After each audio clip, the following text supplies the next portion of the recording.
Yeah, we can bring it over. We could talk about something else first, then second do Pepe, if we need to. Okay, that's fine.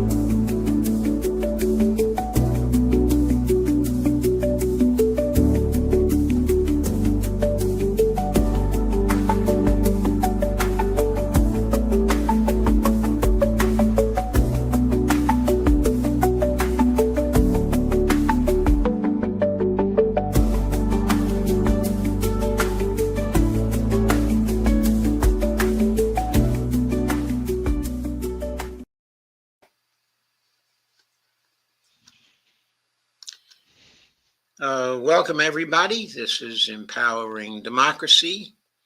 I'm your host, Joe Firestone, and I'm here with my good friend, Dee Pierce, the host of Around the World with Dee and Friends.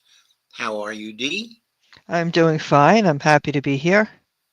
You've got a Um, busy show lined up for tonight. I'm very happy that you are here. I always seem to have busy shows. Yes, you do. What's that about? Anyway, okay, we should probably start by sharing this on Facebook Yes.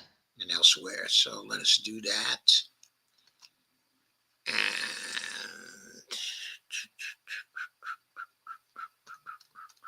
There we go. Sharing it out. Letting yeah, everybody know you're live. yes, Okay. it Here is we go. wonderful to be alive and kicking, Yes. especially the kicking part. Okay, okay, so here we are. So our topics for tonight are Trump's tariffs, and we have two articles that relate to that subject. And then there's the revelation by Elon Musk to Ted Cruz that there are banks in the United States that create money. It's funny. Actual banks that create money. Wonder how that happened. Anyway, uh, and then our third topic for tonight is a combination of the talks of Putin and Trump and what's going on in West Asia. And that's based on an article by the inimitable Pepe Escobar. So that's what we have for you tonight. We hope it will be entertaining. There are two pieces by Stephanie Kelton involved, and Stephanie's pieces are always entertaining. Yes, they are. And then there's a very serious piece by Bill Mitchell. His pieces are also very, very serious. And for those of you who don't know, he's one of the three fathers, okay, of MMT, and a very, very, very formidable economist. Mm-hmm. For those of you who do not know. So, let us begin.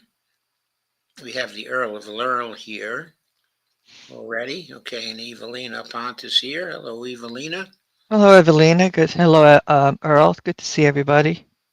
Yeah, it's great to see you all. Now, we have a number of other folks over here too who have not announced themselves. So, let us begin with Trump's tariffs, and our foil for that one is going to be an article by Stephanie Kelton. It's called the Three Emoji Theory of Trump's Tariff Policy. And Stephanie wrote that on March 13th, 2025, on her Substack, which is known as The Lens. And the reason why it's known as The Lens is because she began calling the conceptual framework of MMT a lens some time ago, and I think the name has stuck pretty well. So that people often talk about the MMT lens, which means basically the MMT way of looking at things through its conceptual framework. Makes a lot of sense, that kind of formulation. So to begin the article, with Doge taking aim at Social Security, growing concern over the disbanding of committees that produce government data and policy uncertainty, especially around tariffs, roiling financial markets, I've been fielding a larger than usual volume of press and media inquiries. Last night, I agreed to squeeze in one last interview, speaking to a European television audience about, quote, Trump's trade war, unquote. The problem with trying to explain any of this is that the Trump administration's own story about what the tariffs are supposed to accomplish is often naive, disingenuous, or internally inconsistent. I don't know a single economist who feels like they've got a good handle on what exactly the president hopes to accomplish with all of these tariffs. I also don't know anyone who agrees with the White House press secretary, Carolyn Leavitt, or Levitt, uh, or Levitt, I'm not quite sure how she pronounces her name, who's out there claiming that tariffs are a tax hike on foreign countries and a tax cut for the American people. Like what? Says I Steph. know, right? Yeah.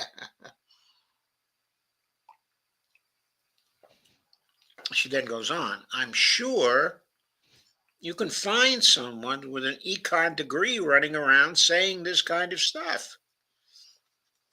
But I'm not aware of any serious economists who thinks tariffs work like tax cuts. Wall Street economists certainly know better. Here's what Goldman Sachs thinks Trump's tariffs will mean for American consumers.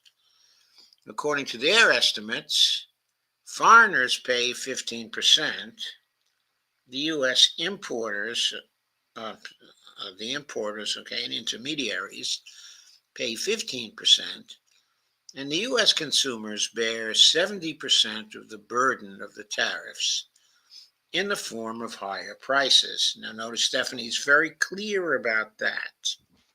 Her language is very clear about that.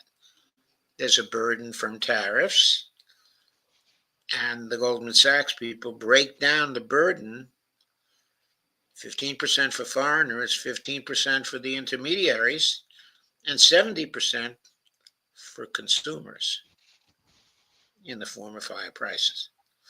Even worse, once you take into account how much domestic prices are likely to increase in response to more expensive imports, Goldman says the cost to U.S. consumers equals 100% of the tariff. So let's stop with the nonsense about tariffs working like tax cuts. American companies are literally telling us that they're raising prices right now because of the tariffs. I guess I have a little story to tell about that. I walked into the Oriental grocery store the other day, got myself some shiitake mushrooms. And the ones from China had gone up from $6.99 to $10.99. And the ones that were grown here in America, which I bought finally, had gone up from $6.99 to $7.99. Okay, you see, it's not that there was any tariff on the American ones, but the American people figured they could price gouge a little because the price of the Chinese tariffs had gone up to $10.99. So there was some inflation, that was inherent in that. And of course, I'm sure you have your own experiences of a little higher prices on certain things, on certain foods. Uh, we usually buy stevia from Amazon. 8 ounces of stevia used to cost us $19.99. Okay, this is liquid stevia. And we also noticed that uh, suddenly the price of that stevia had gone up to $29.97. I figured that must be due to the tariffs on China. Or maybe that's due to the tariffs on Canada. I'm not sure. But anyway, let's go on with the article. We've heard. So, why is Trump doing this? We've been told it has something to do with stopping the flow of fentanyl into the United States.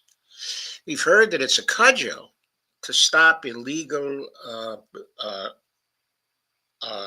immigration and protect our national security. It's also about, quote, fairness, unquote, because the U.S. is subsidizing, quote unquote, Canada, and all of our trading partners are, quote, ripping us off, unquote. The Trump administration wants a manufacturing renaissance. So the tariffs are about bringing good jobs back to America. Sometimes we're told that tariffs are just a negotiating tool, a way to bend other countries to our will, like making Canada the 51st state. But they have to be more than just a negotiating tool if they're going to bring in trillions and trillions of dollars to help, quote, pay for, unquote, tax cuts and potentially replace the income tax altogether, which is also something the Trump administration has talked about. Okay, by the way, just to say the obvious here, there's a reason, well, there are different reasons, but there's a reason why, after relying on tariffs for most of the history of the United States up to that point, we passed the income tax, I guess it was in 1916. Now, as the income tax was put into the Constitution then, because tariffs were not producing enough in revenue and we needed more money. There's no apparent reason why that shouldn't be the case at this point. So the idea that tariffs are going to bring in trillions and trillions of dollars to help pay for tax cuts, that's anyway, I'm not going to say much about that idea. But and potentially replace the income tax altogether. I mean, we learned that lesson more than a century ago. Of course, with the Trump administration, evidently a lot that is old is new again, because God forbid he should learn any lessons from the past. Okay, but so what are the tariffs really about? Stephanie asks. As Trump recently said with respect to crypto, quote, who the hell knows, right? Unquote. All I know is that when it comes to Canada, the U.S. has a trade surplus in agriculture, manufacturing, and autos. The entire trade deficit with Canada comes from energy. So why is he putting tariffs on agriculture, manufacturing, and autos if he's worried about our domestic industry? Of course, even if he's worried about our domestic industry, this is me now talking, Mm-hmm. uh, then why would he put any tariffs on energy anyway? Why doesn't he just give subsidies to our energy industries?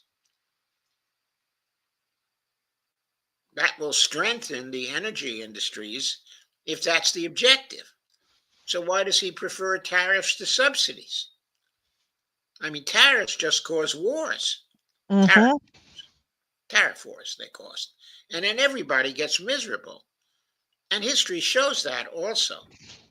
So By the way, the US and Canada have traded electricity for more than a century. Canada helps the states of Michigan, New York, and New England, all of New England. When Canada threatened to retaliate by shutting off electricity to parts of the US, Trump complained. Quote, you shouldn't be playing with electricity. It affects people's lives. Yeah, well, how about Yeah, how about autos and manufacturing and agriculture? Don't they yeah. affect people's lives? Actually, their life, says Trump. It can, depending on weather, it can affect their lives, so we can't do that. It doesn't make sense that our country allows electricity to be made in another country and sold to us. Who did that deal for the United States? It was Stephanie, I'll give you one guess. End quote. The decision to maintain the free flow of energy across the borders was part of the United States and Mexico Canada Agreement, the USMCA, and negotiated by Trump in November 2018 during his first term. It was signed into law by President Trump Mm-hmm. in January of 2020. By the way, it was one of the best things Trump ever did. Much better than NAFTA, a great improvement over NAFTA. And that's because the whole ISDS, Interstate Dispute Settlement System, was taken out of the goddamn bill. But I've written a book about that, so I won't go into it here. It's called Declarations of Dependence.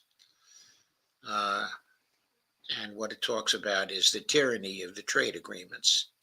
So you might want to look that up. It's on Amazon. It's a Kindle book, $10.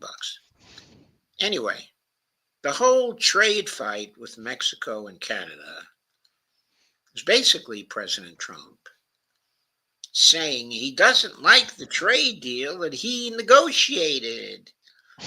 As CNBC's Steve Leisman put it, the Trump administration's trade policies are completely, quote, insane, unquote. Stephanie put the insane in quotes because she's quoting Steve Leisman. She doesn't think they're insane, does she? Just this week, Trump announced that he was increasing tariffs on global steel and aluminum imports. That's tariffs on everybody across the whole globe. Nuts.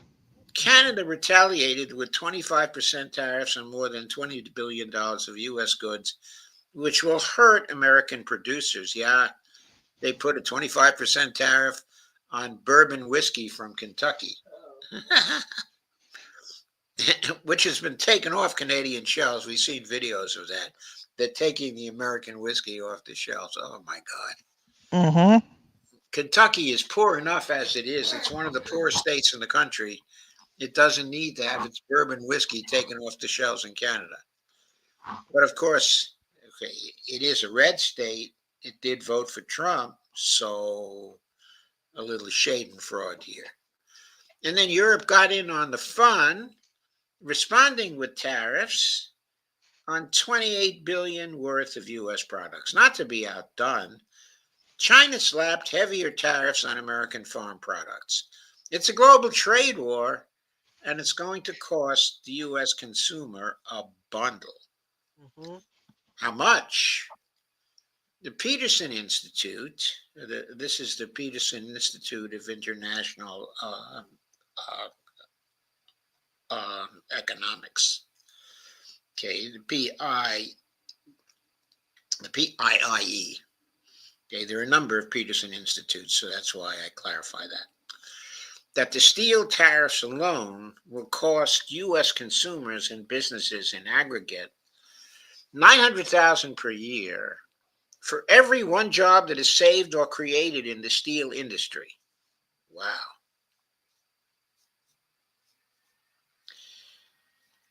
Why don't we just give 9 people 100,000 per year jobs? We could give them government jobs of 900,000 per year and ask them to research what the Peterson Institute is doing every year. I'm sorry, I'm joking a lot tonight. Maybe they're bad jokes. How will the broader tariffs impact the average American family?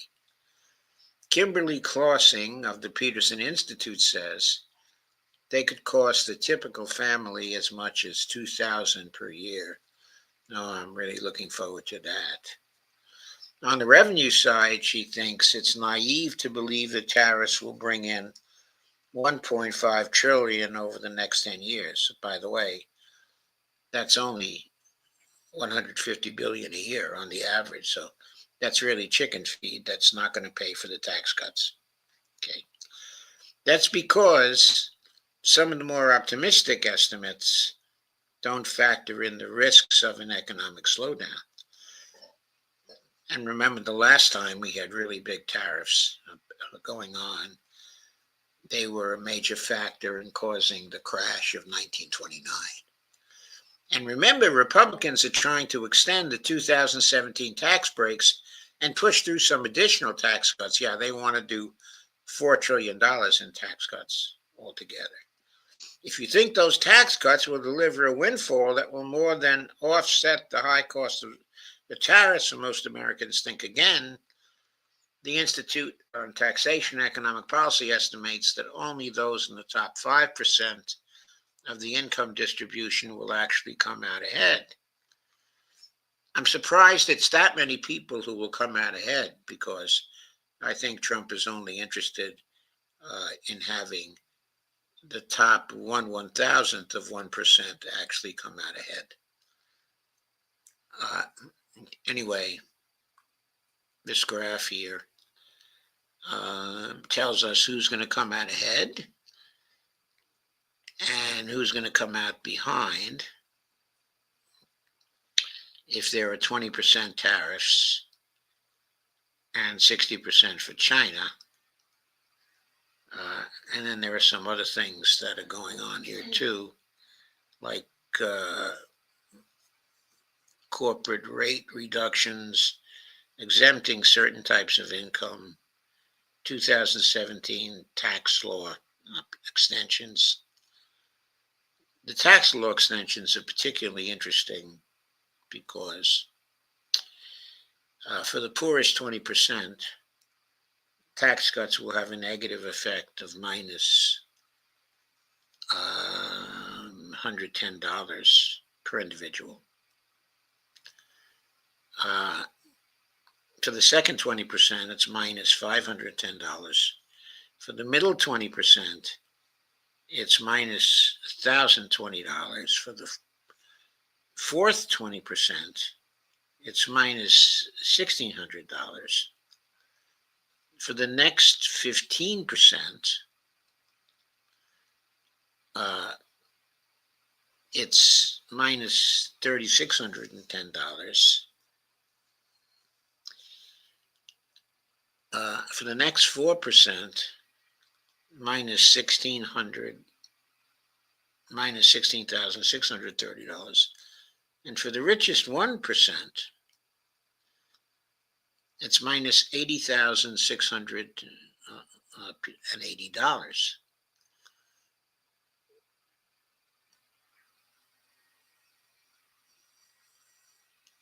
So, anyway, when you summarize all of the changes being proposed by the Trump administration, like 20% tariff, 60% for China, repeal green credits, corporate rate reductions, exempting certain types of income, 2017 tax law extensions, you come up with the following. There are certain pluses. For the poorest 20%, the effect of all those things is plus $790. Okay. In other words, the taxes will go up by $790. For the second 20%, they go up by $1,430. For the middle 20%, they go up by $1,530. For the fourth 20%, they go up by $1,790. Okay. For the next 15%, they go up by 610%.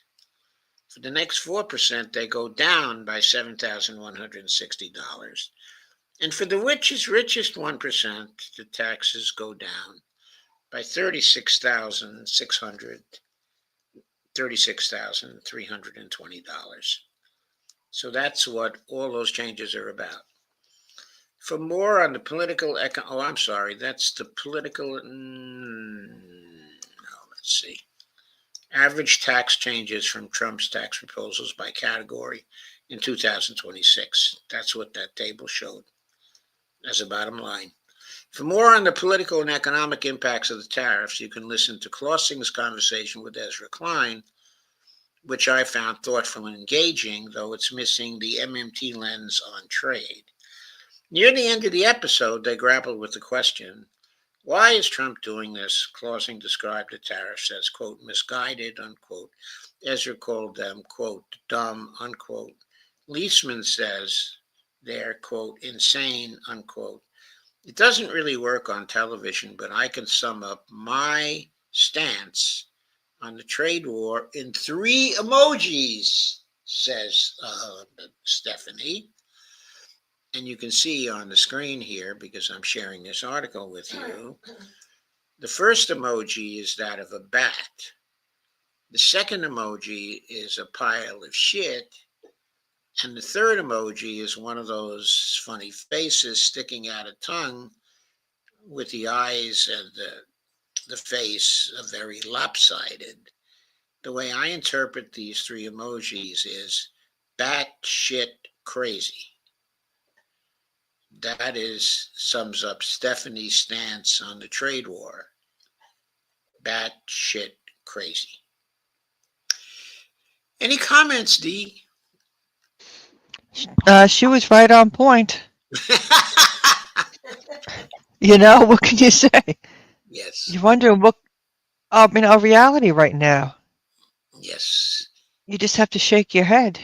A batshit crazy reality. Definitely. Yes. Batshit crazy reality. So, but many more profound things can be said about all this. But let's see if we have any comments to start with. I guess that article didn't stimulate too many comments. I am not sure why, but I thought it was kind of amusing and insightful. Mm-hmm. And everything else. Why is my... Oh, I still got it on solo layout here. Let's see what I can get here. Oh, I don't know what's going on. I'm trying to adjust the way the screen looks here. And I'm having a real tough time doing it. I guess I just don't understand. Media slot. That's not working.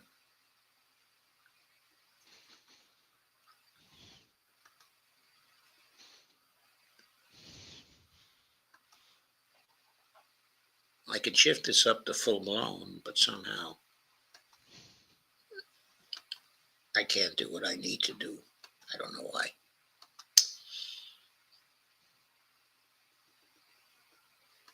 They changed something in StreamYard, and I'm having a bit of trouble adjusting to that. Oh.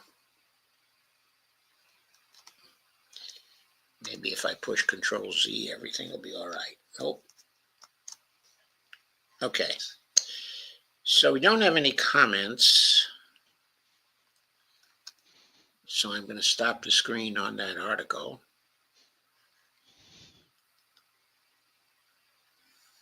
I wonder why we're not on screen. I don't know. Well, I'm not on. You're on. Right, but I think we're both on now. I only see you on. Okay. Can you see yourself now? No. Oh, this is funny. Okay. Well, I can see you and I can see me, but we both are much smaller than usual.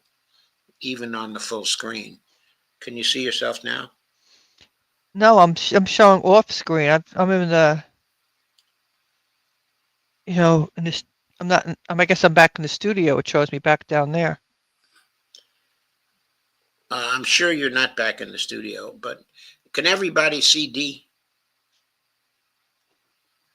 on the screen? Like if I push full screen, we're both there.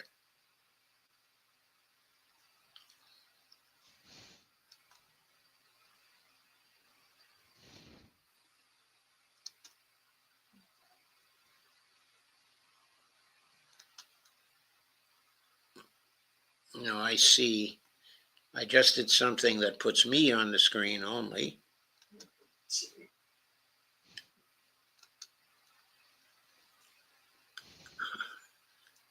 I did move layer back. I'm on the screen only, but you're not on the screen. I don't know what the hell's going on here. I'm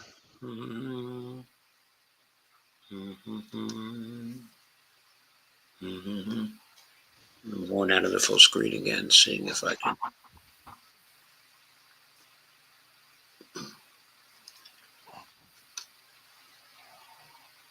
Now I just see myself up there. Well, that's an improvement.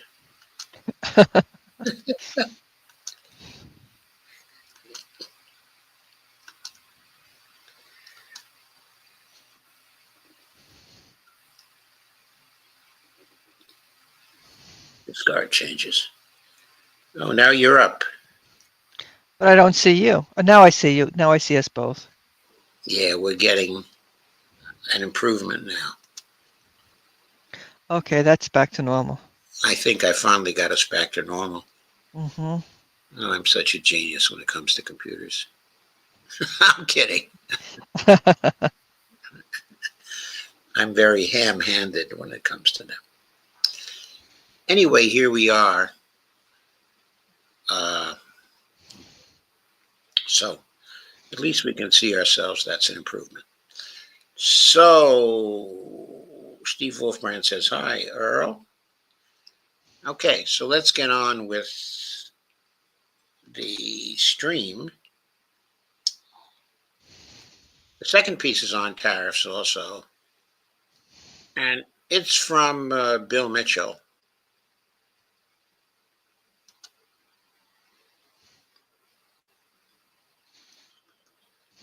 And the name of it is MMT and International Trade. Okay. And it's a pretty damn piece of work. It's from his blog. Okay. Here we go. William Mitchell, Modern Monetary Theory. Yes. Macroeconomic Research. Yes. Here we go. It used to be in the old days, not too many years ago, this used to be known as Billy Blog. Billy Blog. Billy Blog. So here we go. And this is from July 29th, 2024. MMT and international trade. Some further considerations in a degrowth context. One of the undercurrents at the recent UK MMT conference in Leeds was the apparent unwillingness of MMT economists to acknowledge their mistake in dealing with international trade. In our new book, Modern Monetary Theory, Bill and Warren's Excellent Adventure, published July 2024, we devote a chapter to this issue. There are various strands to the criticisms we receive, ranging from claims we are simply wrong at the most elemental level to others claiming trade has no part in the MMT framework. All miss the point, and I am surprised people have tried to make a, quote, career or advance their egos on this issue. As I have noted several times in the past, the issue is nuanced, but the elementary facts are not.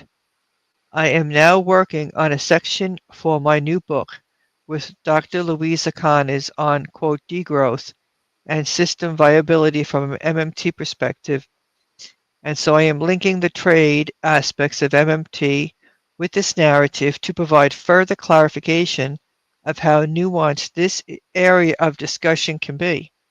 Here is a little glimpse of that work. Okay, before we go further, uh, he speaks of Bill and Warren's uh, excellent adventure, Warren here is Warren Mosler. Okay, Mhm, Warren is the one who was generally credited with the first piece of writing that is uh, uh, recognizably an example, okay, of MMT. Uh, okay, Bill Mitchell, Warren Mosler, and Randy Ray, I personally credit as being the three fathers, okay, of MMT. So I wanted to give that piece of color and then another piece of color commentary. If I recall correctly, Dr. Louisa Connors is Bill's wife. So, mhm. okay, please go ahead. On the claim that the topic of trade has nothing to do with modern monetary theory, MMT, I would only say that the person or persons who continually advance that fiction have no real understanding of what MMT is about. We discussed that issue in our book too. For me, MMT is a series of interlinked stories starting with the money story that outlines the nature of a currency and the capacities of that currency issuer. If then it then traces the consequences of using that currency in various ways and the way in which the non-government sector interacts. In that later sense, we have to consider the labor market, where power is exerted and wage outcomes feed into the income and cost structure. The banking sector, where credit originates. The production center, where technology combines with other inputs, including labor. The household sector, where people make decisions about spending and saving. And the external sector, where the fortunes of other nations impact on the domestic economy, among other linkages. Okay, the external sector is very often called the foreign sector. Okay. So later we might begin to talk about the foreign sector. Uh, okay, on the idea that there's no part of MMT concerned with trade, I am here to differ with that because I've written two books on trade and I've written them from the MMT perspective. The first one was the Declarations of Independence I mentioned before. Hmm. The second one is called Who Needs Balanced Trade? Who Needs um, uh, Balanced Budgets? Okay. So, two books on trade. All these individual stories are linked by the currency, laws, customs, institutional structure, and more. MMT is thus a broad, macroeconomic framework that combines behavioral theorizing with accounting and description to provide a superior lens into the way the government currency issuing capacity works and impacts on the economy. Understanding the way in which the external economy impacts on all of that is thus an integral aspect of the work that we have done over the last 28 or so years. Moving on. As long as I have been a student, as long as I have been a student, then academic, the heterodox or progressive economists have been obsessed with the idea that the external sector somehow plays an outsized role in forcing governments into submission. I would come up again against this view regularly at heterodox conferences dating back to the 1980s and during the advanced stages of my undergraduate, then honors and master's coursework, it was drummed into me that Nicholas Caldor's notion of a quote balance of payments growth constraint BPGC means that fiscal policy was limited not by real resources availability, as in the MMT position, by the export capacity of the nation. It was claimed that fiscal policy could never push economic growth beyond that allowed for by the export potential of the nation. Otherwise, imports would become excessive and the currency would ultimately collapse. British economist Tony Hirthwall was the prominent exponent of this view, and I was taught in my fourth year at the University of Melbourne by one of the former doctoral students. So I understood the message very clearly. Yes, I rejected it. When MMT emerged, many heterodox economists could grasp that the government issued the currency and logically could never run out of it, but still vehemently held into the BPGC theory which they claimed prioritized the external sector over domestic policy ambitions.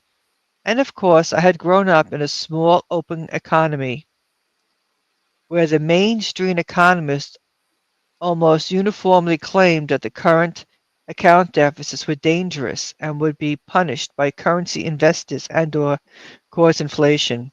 Okay, just a comment here. The open economy he grew up in, okay, is the Australian economy. He's an Australian economist. And, current account deficits are also commonly known as trade deficits. Mhm. The two are not completely equivalent, but close enough for you to understand this article. Please go ahead.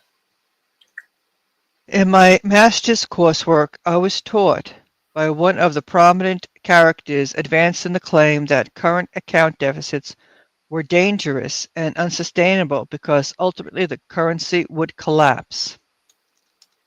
These ideas were thoroughly mainstream and were used as a ruse to justify cutting government deficits and deregulation aimed at reducing the size of government and suppressing trade union wage demands. I rejected all of this. At a pure empirical level, Australia has been running current account deficits of about 3% of GDP since the 1970s, and no major currency incident related to trade had occurred. So that's 55 years and no Yeah, major currency incident relating to trade. nope.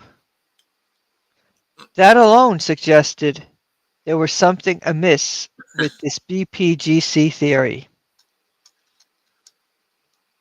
The Australian dollar did fluctuate widely at times as a result of our status as a primary commodity exporter. That is, the sort of products that Australia exports are subject to quite violent and variable terms of trade fluctuations on world markets. But despite these occasional fluctuations, Australia still becomes one of the wealthiest per capita nations in the world, and the impacts of the exchange rate shifts were barely noticed by anyone. On December 9th, 1983, the Australian government floated the Australian dollar, which finally moved Australia away from the vestiges of the Bretton Woods fixed exchange rate system and meant that the exchange rate would shift if there were imbalances between exports and imports.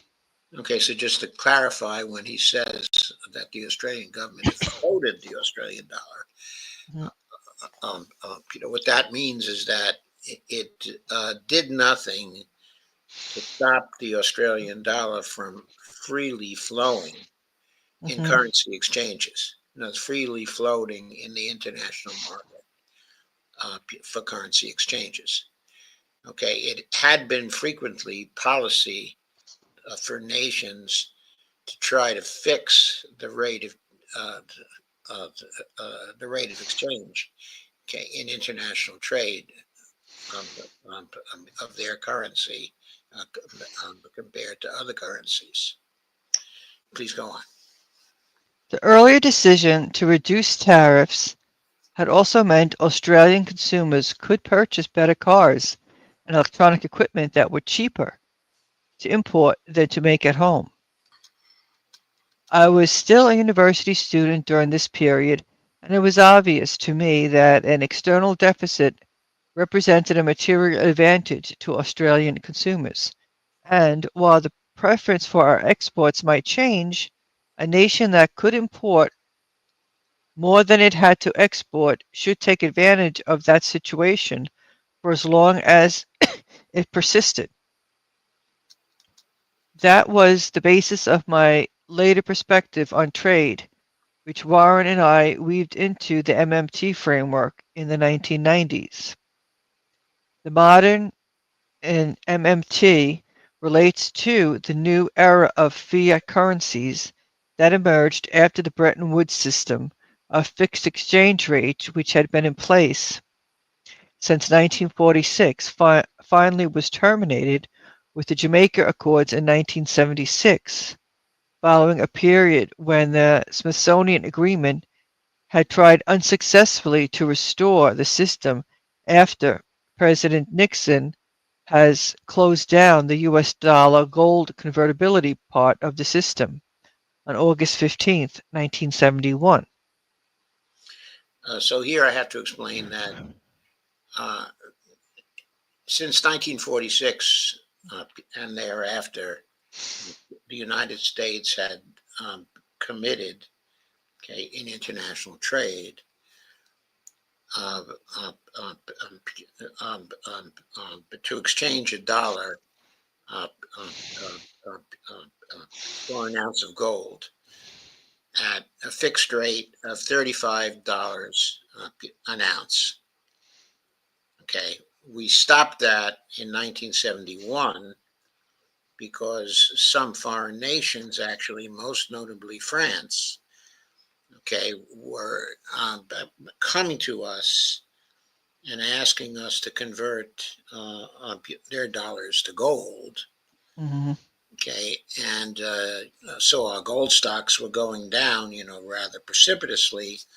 And so President Nixon took us off the gold standard in August 15th of 1971 by stopping the convertibility. Okay, go on.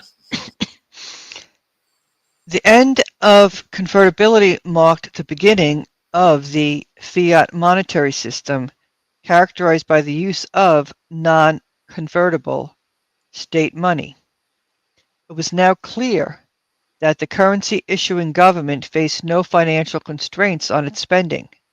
The focus now could shift away from managing gold and foreign exchange reserves to other priorities, including the universal political goal of full employment, and the constraints on government spending were now the availability of real productive process that could be purchased with the currency of issue.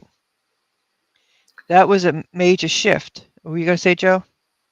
What I was going to say is that it's the resources, the Yeah. availability of real productive resources Yes. that be purchased.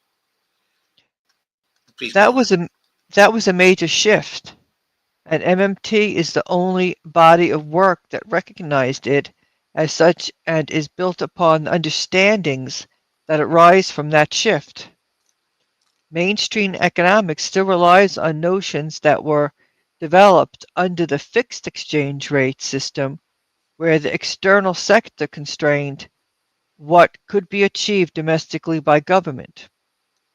Recognizing the shift to fiat currencies and acknowledging that the external economy plays a major role in the availability of real resources via trade, we sought to articulate what that meant in terms of the opportunities facing a nation.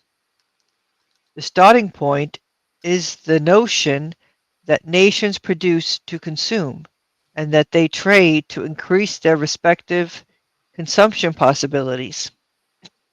If we simply consider the fundamentals of that reality, setting aside a bevy of complexities such as national security, etc., for the time being, then we can obviously conclude that any country benefits when they import goods and services rather than sending its local production abroad.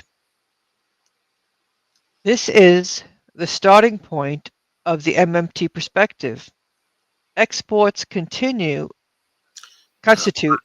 constitute an opportunity cost because the embodied real resources could have been used domestically rather than being sent for the benefit of foreign consumers. Conversely, imports constitute a net benefit to a nation because they involve foreigners transferring their real resources to the importing nation, thus preventing their own citizens from using them. Taken together, a trade deficit provides net benefits to the nation, permits higher material living standards, and is said to thereby increase the real terms of trade for the deficit nation. So that is the MMT position, and that is a controversial position. Please go on. Nations that run trade surpluses deprive their citizens of a higher material standard of living.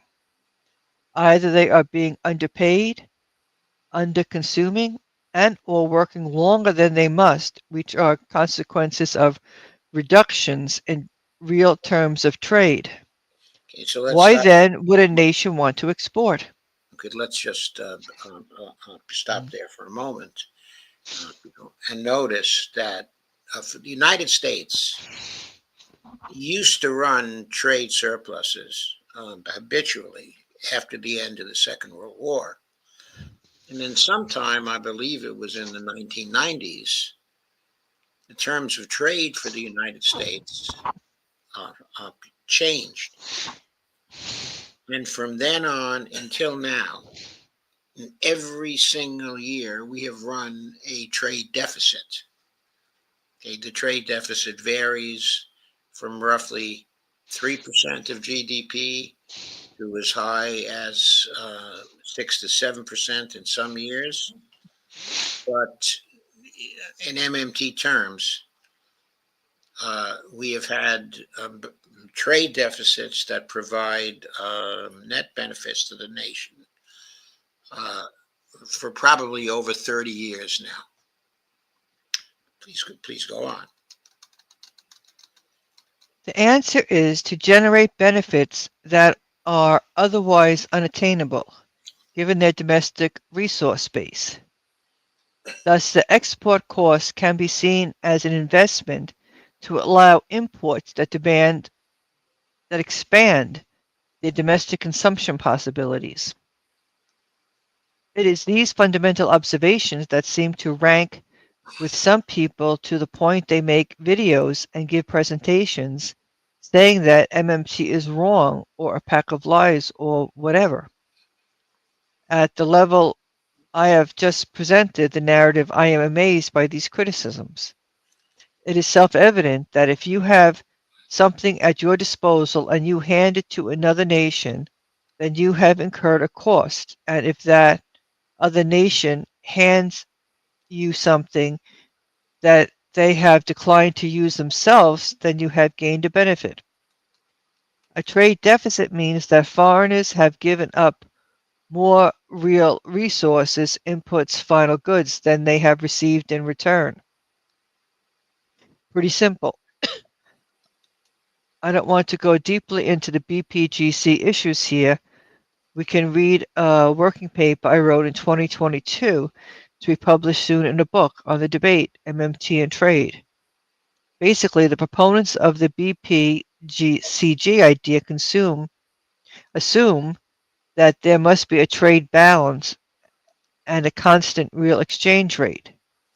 To them, a quote currency crisis is nothing more than exchange rate depreciation. Additionally, the alleged long-run constraint on growth is not binding because financial flows on the capital account negate the Thirlwall assumption that exports are required to pay for imported goods and services.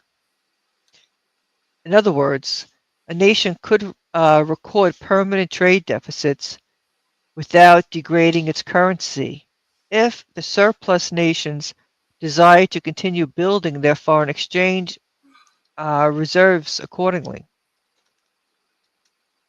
On, I guess one commentator wrote, reference in above working paper in the period of modern central banking perspective under flexible exchange rates that the currency amount balance need not be seen by itself as a reliable indicator of vulnerabilities. The fact that Australia has managed to sustain investors' confidence is evident in the maintenance of the current account deficit at an average of around 41 to 2% of Oh, GDP. 42 over 2. What is it? I think that number is 4.5%. 4.5%. I was going to say it looked weird. 4.5% of GDP over 2 decades, combined with a real exchange rate showing no discernible trend over the same period. Right. So there's another nation, specifically Australia, an average of around 4.5% of GDP over 20 years. Wow. But that didn't have any effect on the real exchange rate of the Australian currency. No. Pretty important fact. There are many institutional features that a nation can use to avoid vulnerability to external shocks, like stable government, credible and sustainable monetary and fiscal policies, a sound financial system based on efficient regulation and supervision, effective legal and accounting frameworks, and transparent and open markets for factors of production and outputs. Quote from same commentator. Further, we have always acknowledged that there are nuances to this starting point, fundamental insight on the export-import equation. We acknowledge, for example, that strategic considerations can also weigh heavily on trade decisions. For example, a nation that imports the needs of its military could find itself unable to provide its military during times of war. During the recent pandemic, Australia discovered it did not have sufficient medical supplies, PPEs, and was forced to quickly access them from China, which introduced delays and quality problems. But what about the issue of strategic assets? From a consumption perspective, imports represent a real benefit, while exports are a real cost. However, this does not mean we should disregard a current account deficit. Surplus nations build up financial claims in the currency of the deficit nation. Without restrictions, foreigners could liquidate these claims by purchasing local real estate, which might undermine the prosperity of the residents, for example, through housing affordability issues. Just think about Londongrad, which describes how the wealthy Russian investors have purchased thousands of high-end properties in London and the area of Belgravia, Lambeth, Brent, Camden, Kensington, Chelsea, Southwark, and Croydon, to name a few places. The simple remedy is that governments can legislate to hinder foreigners from purchasing such strategic assets. In Australia, for example, the Foreign Investment Review Board controls what assets foreigners can buy. What about the issue of currency liquidation? Nations that run current account surpluses will build up foreign currency reserves as a consequence. What happens if these foreigners decide to liquidate their local currency holdings by purchasing foreign exchanges? It must be recognized that underpinning the willingness of foreigners to run surpluses against a nation is the desire to accumulate financial claims in the local currency. Okay, to translate that into a common sense thing, uh, foreigners have been willing to run these trade surpluses with the United States because they have decided to build up uh, uh, their dollar surpluses for various reasons, okay, of their own. Okay, they didn't have to do that if they didn't want the dollar surpluses. Okay, they didn't have to export to us, Hmm. allow us to run the trade deficits that we ran. And according to the MMT perspective, those trade deficits are net benefits to us. Whereas if we had run trade surpluses, they would have been net costs, okay, to us. Please go on. While the preference holds, the deficit nations enjoy the favorable terms of trade. Should that preference decline suddenly, then the deficit nation would incur significant adjustment costs depending on the size of the trade deficit. However, any major liquidation of this type would expose the holders to losses should a significant depreciation result. Okay, to translate that again into an example, for example, for years we've had, we being the United States, have had a major trade deficit with China, okay, as you all know.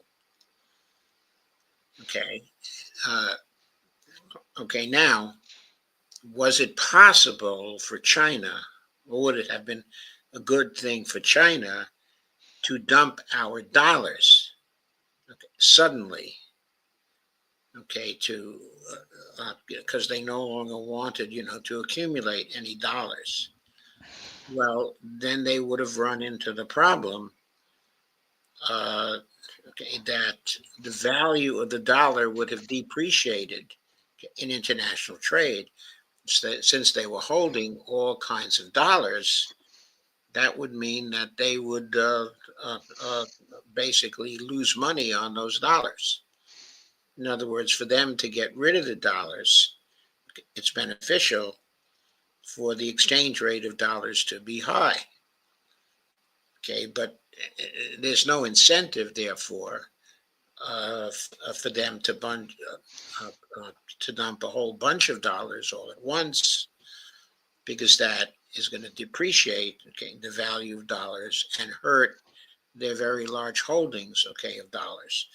So that is why, I mean, it's obvious they're trying to uh, uh, uh, get rid of their dependency on dollars over a period of time, and they're gradually getting rid of their dollar holdings. But it's only been gradual, it's been over a period of time. And the reason why is because they're not looking to depreciate the dollars themselves. Okay, please go on. Any speculative activity using those currency holdings could also be thwarted by capital controls. During the GFC, the little nation of Iceland proved that the legislative capacity of the state was more powerful than the large U.S. hedge funds who contested the decision of the government to impose capital controls to protect the nation's currency as the banking sector collapsed. The capital controls proved to be very effective in stabilizing the currency as the nation recovered from the financial disaster that the neoliberal deregulation had created. Okay, so to clarify the last two paragraphs, the GFC was the great financial crash. That was the crash of 2008. Okay, and the way Iceland was able to protect, its capital, was that uh, uh, it prevented its own people through capital controls from exporting its capital into international markets. In other words, it made it illegal for their own people to invest capital elsewhere. They could only invest their capital in Iceland, itself. Uh, and that was true for hedge funds that were holding their capital, as well. If they were holding the capital, of Iceland, they could only invest it back into Iceland. They were not allowed to export it, in any way.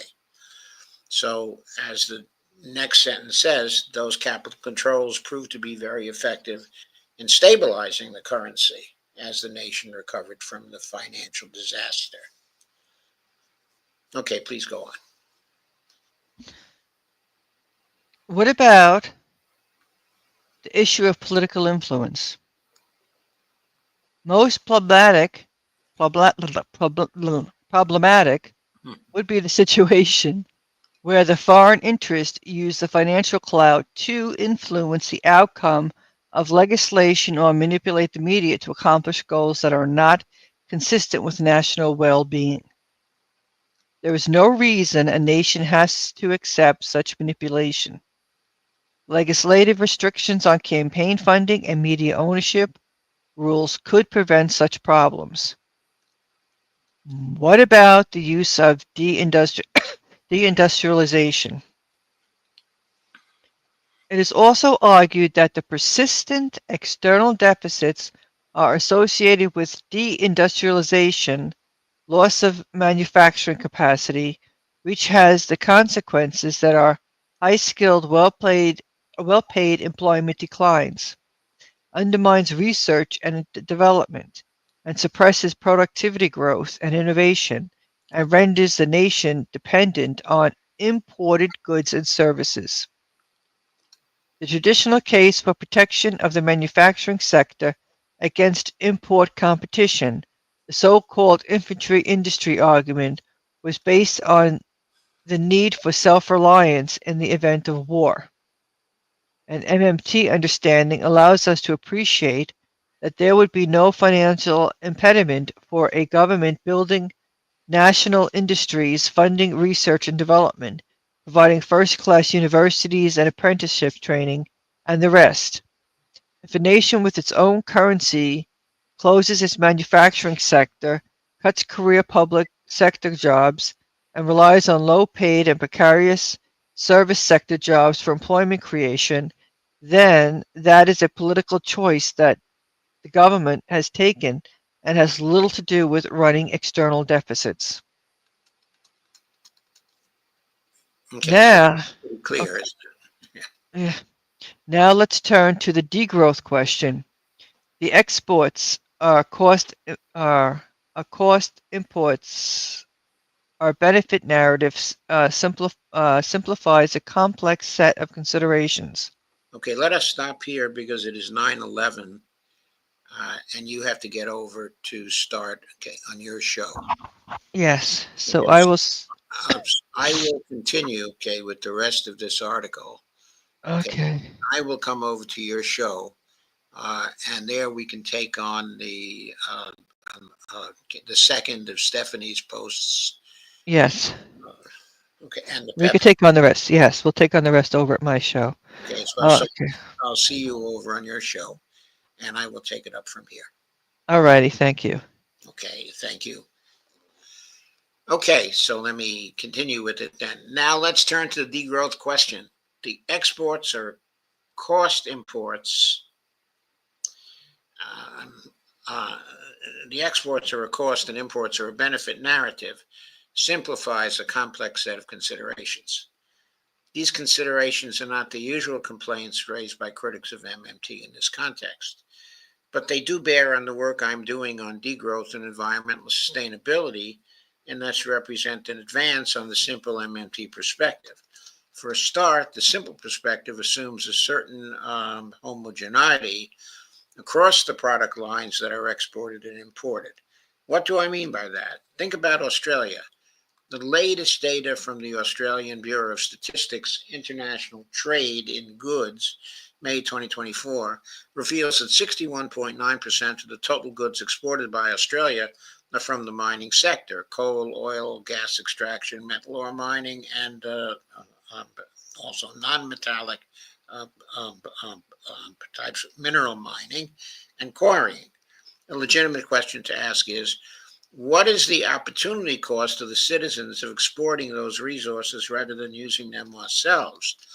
The Climate Council of Australia, for example, released a report in 2015, Unburnable Carbon: Why We Need to Leave Fossil Fuels in the Ground, which convincingly argues that the inevitable conclusion from the commitment by the world's governments to protect humanity from climate change is that the vast bulk of fossil fuel reserves cannot be burned. To have just a 50-50 chance of preventing a 2 degrees Celsius rise in global temperature, 88% of global coal reserves, 52% of gas reserves, and 35% of oil reserves are unburnable, must be left in the ground. Put simply, tackling climate change requires that most of the world's fossil fuels be left in the ground unburned. That calculus has worsened over the last decade or so um, since this report was published. The point is, we should not be using our coal reserves in any use, export or domestic, if we are to survive the changing climate, and that observation places a different slant on the exports or a cost angle. I will articulate that position more fully in further writing and consider the imports um, um, um, are a benefit observation. Clearly, if we evaluate human well-being in terms of the materials commanded, then that observation is undeniable. But then, if we dig deeper into the sorts of things that a nation imports, then it is reasonable to question the quality of the benefit. And here I am imposing my own judgment or set of preferences, which I acknowledge are not aligned very closely with the mass of consumers. I shudder when I go to shops like Kmart or Big W or their equivalents, the nations. These are the big chain stores that sell very cheap, uh, uh, uh, mass-produced consumer items that are generally of low quality and do not stand up to use very well, mostly plastic junk. Again, I emphasize that I am not a low-income worker, and that gives me much more discretion over what I can buy in the form of consumption goods and services. So qualify what I am saying here by that reality. The point is that for a nation that is importing vast quantities of stuff that ends up soon after purchase in a rubbish bin because it breaks or is otherwise disposable, it is reasonable to question the nature of the benefit arising from these imports. When we enter a degrowth narrative, then those questions become paramount and wholly qualify that the primary aim of production is endpoint consumption. The basic rule of macroeconomics is that spending drives output, which creates income and employment. So if we want to change global production patterns, then we have to alter our spending patterns, which means that cutting back on the benefits, quote unquote, of those cheap imports and keeping the costs in the ground, the costs, quote unquote, in the ground will be a good start. I will expand on those thoughts in more detail, okay, another time. But that is enough for today. Now, that is a very complex, okay, and rich article by Bill. One of the important insights in the article is that, generally speaking, with the many exceptions he outlines inside of this article, is that imports are a benefit, exports are a cost, generally speaking. Uh, the nature of the cost is the real resources we are selling to others rather than keeping for us. And it's the reverse for foreign nations that use their resources to give us products. Okay, uh, uh, that we are getting, through the import process. So this generally translates into the view that trade deficits are good for us and trade surpluses are not good for us. How does this relate to the Trump tariffs? One objective of the Trump tariffs, and I would argue if he wants to talk about them in any sensible context, his purpose for putting the tariffs in place, okay, is to get better terms of trade from the monetary angle, not from the resource angle. He's not looking at it from the resource angle. He looks at areas where the Canadians are running a trade surplus and giving us their goods. And he reasons that's not fair to us, that there should be a balance of trade, so that instead of them having a surplus or us having a surplus over them, that the trade should be balanced so neither side has a surplus. That's what he really seems to be saying. And the same with Mexico, and especially with China, that the terms of trade with China should be balanced. Now, that makes sense when you're looking at things from the standpoint of money exchanges. Obviously, if there's a trade deficit with some other country, then they're getting more of our money than we are getting, okay, of their money. And that's the way Trump is looking at it.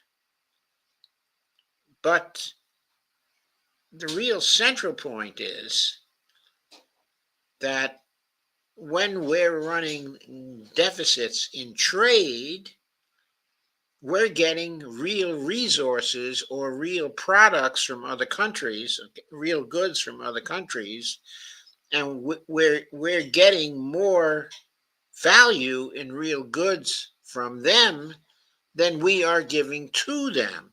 So we are actually benefiting from the trade deficits. And insofar as Trump is running his tariffs, is putting in his tariffs in order to reduce the trade deficits with other countries, what he is doing is counterproductive from the standpoint of value for the United States, and he doesn't understand that. That's why the economists think that what he's doing makes no sense. That's why they think his tariffs don't make any sense and are insane, because they recognize that the countries that are running trade deficits have an advantage in real terms, okay, of trade. Now, of course, there are exceptions to this, and Bill has discussed some of the exceptions here. One of the negative aspects is it's more the long-term effects, the deindustrialization effect. Okay, for example, Trump undoubtedly envisions, as most of us do, that we would like the United States to be a strong manufacturing power. So we want our industries to be prosperous, and we want ourselves to be able to sustain the industries so that we are industry capable. And especially we want that where it comes to industries which are vital to war and to foreign policy. Okay, we want that. And of course, if we have trade deficits in those areas, those trade deficits can undermine the industries we have here. And we see that real effects of terms of trade have resulted in considerable deindustrialization of the United States. And while this may have been very beneficial from the point of view of getting resources from other countries, it has not been beneficial in terms of retaining certain capabilities here, which we may think are important or necessary for our national security or for our future as a nation, because technological development is very important. And when we get advanced technology goods from other countries and they flood our market and they put our technology businesses out of business, okay, are under pressure, we rightly reason and conclude that's not good for the country. Okay, so we do have to recognize that kind of consideration in trade, and we have to modify uh, uh, our trade, okay, in that way. Now, when I wrote my own book, one of my own books on trade, Who Needs Balanced Trade and Who Needs uh, uh, um, balanced budgets, what I was focusing on there is what should be our trading standard. And there were different standards I discussed in that book. One was the free trade standard, which is just let trade go and everything will be all right. That's the classic kind of neoliberal standard. Okay. Uh, okay. Then I discussed trade also from a balance of trade standard and policies that were designed to engineer a balance of trade between countries so trade deficits would not be too high or too low. They would be fairly equal across the globe. I then also discussed the fair trade standard. There's some people who don't worry about balance of trade, don't worry about whether it's so free or not. They worry that trade is fair and that it should be fair. And I discussed a number of standards of free trade in my book. Okay, but then I arrived at a uh, uh, what I think should be the right standard from the MMT point of view. And that standard is trade for the public purpose. That means when we're considering trading decisions as a nation or trade policies, I'm saying we should be encouraging trade, either exports, okay, or imports, from the point of view of whether they're consistent with the public purposes of the United States, whether there's a net benefit in the context of public purpose to making particular trades, okay, as opposed to other trades. Now, I don't have time here to go into a discussion of this, okay, in detail, but I wouldn't object to a Trump trade policy that focused on a public purpose kind of standard and said, well, these kinds of trades from Canada, are of benefit to us and are in line with our public purpose, and therefore we should do them. And certain other trades we should not be doing. We should instead encourage our industries to develop those areas. Okay, so that's the kind of standard that I wanted for trade. And in my book, I discussed the implications at length of that kind of standard. One thing about that standard that is also very good, I think, is that from the MMT point of view, the purpose, okay, of economic activity is to achieve the public purposes, okay, of nations. That's the standard that was specified by J.K. Galbraith, John Kenneth Galbraith, in 1972. Okay. He enunciated that the purpose of economics was to fulfill the public purpose of nations. The MMTers implicitly seem to have adopted that kind of standard. In my book, I made it quite explicit. But it should not only be applied to foreign trade, it should be applied to domestic policy also. And if you apply that same public purpose standard to domestic policy and to foreign policy, then you create a policy interchange where you look at both domestic and trade policies from the same point of view in the same context, the context of whether your policies are good for the public purpose. Sometimes domestic policies will spill over to the international arena. And when you take into account the international effect of those policies, you may come to see that even though those policies, even those particular domestic policies, seem at first glance to be in accord with public purpose, when you look at the international spillover, you can see they're not in accord with the public purpose. And the same thing is true with foreign policies or trade policies. If you look at them from the standpoint of the public purpose, that includes their spillover effects on the domestic part of the economy and the domestic part of the polity also, okay, and other subsystems. But getting back to Trump, from the standpoint of his tariffs, none of these considerations seem to be at play. All that seems to be at play is he wants to have the tariffs so he equalizes the money flows between countries. He wants to make sure other countries are not getting the benefit of us, are not getting one over uh, uh, on us in terms of the money aspect of trade. So implicitly, he's looking at a standard of balance of trade and thinking implicitly that it should be neutral and getting angry at Canada or Mexico or China because they have the better of us from a balance of trade point of view. I am arguing that is not the right standard to use for trade, that the public purpose is the right standard to use for trade.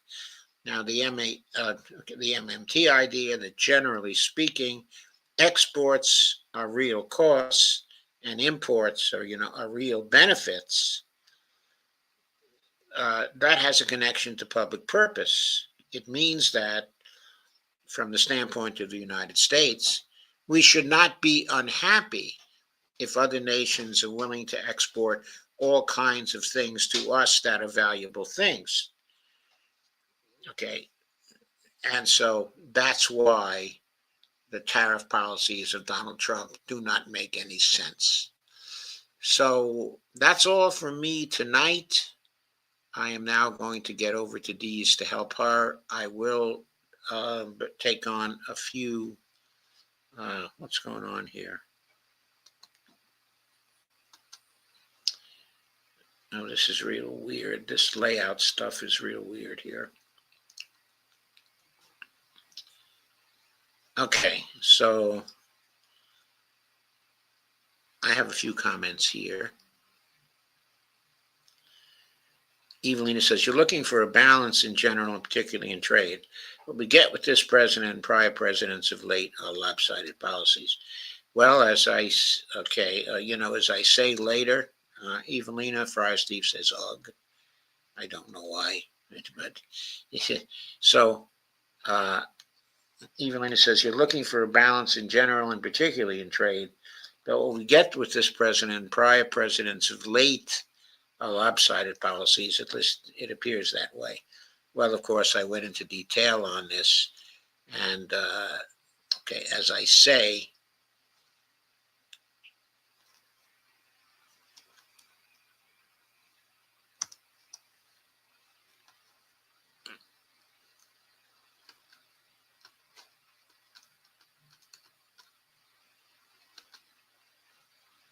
it's a cropped layout.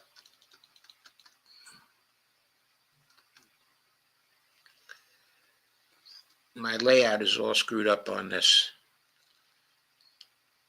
And evidently I am not appearing here. I am not appearing, in my own stream. So there I am. I am now appearing in my own stream again. I'm glad to know that that is going on. Okay. So I'm going to end on that particular note, but thank you very much for coming. I can see that this wasn't a particularly popular stream. I thought it was a good idea when I conceived it, but from now I'm going over to Dee to help her out. Okay.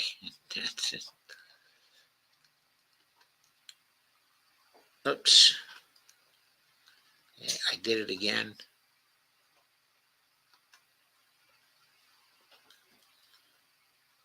I don't understand how these things work anymore.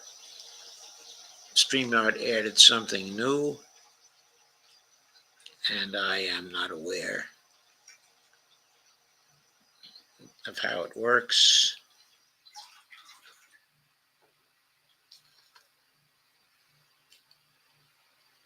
But it's time for me to say goodnight anyway.